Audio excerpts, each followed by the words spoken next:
Hi theater people, how are you? I hope you enjoyed our first month of Spots of Theater Pedagogy, and it's my pleasure to welcome you to a new one focused on a specific subject, Commedia dell'Arte.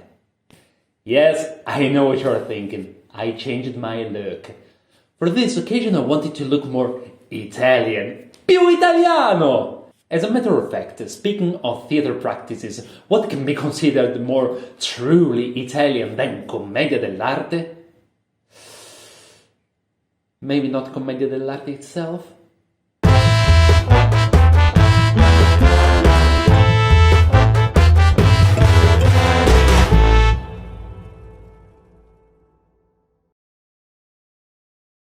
Commedia dell'Arte was a theater phenomenon originated in the 16th century in Italy. Yes! Its main period of activity lasted 200 years. A lot of things can happen in 200 years. For example, can you imagine how it was for a Commedia dell'Arte company to travel from Padova in Italy to Moscow in Russia by cars? It took months or years. And during this period, a lot of things can happen. There were actors who left the company because they accepted new engagements with other theaters. There were actors who died because of the starvation, because of the hard conditions, because of the bandits also. For example, if a company was in Poland and they needed an actor, they could not come back in Italy, neither to call an actor from Italy.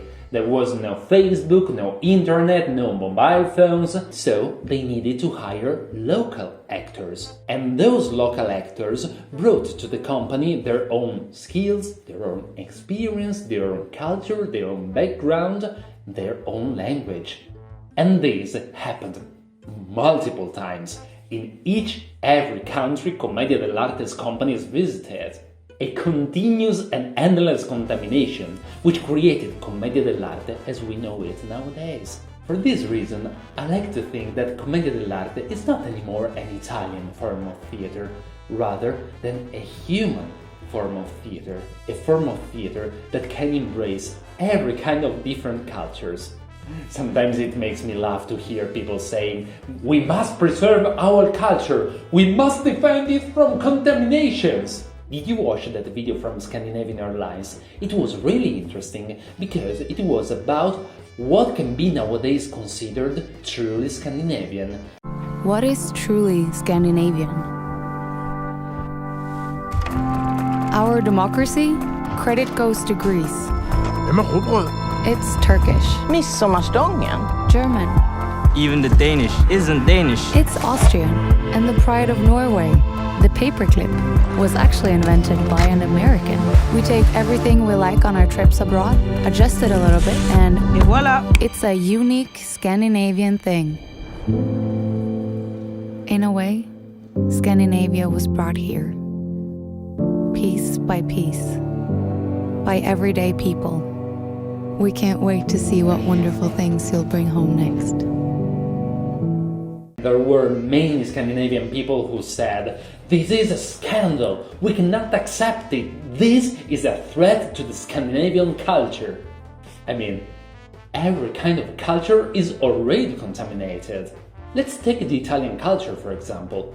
Spaghetti, they come from Asia. Tomatoes, they come from America. Pizza, it comes from Egypt. Culture is fluid.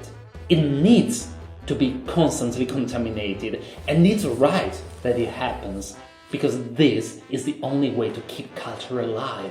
All those people who want to preserve their culture, they're going to kill it, because the more culture is fixed, the sooner it will die.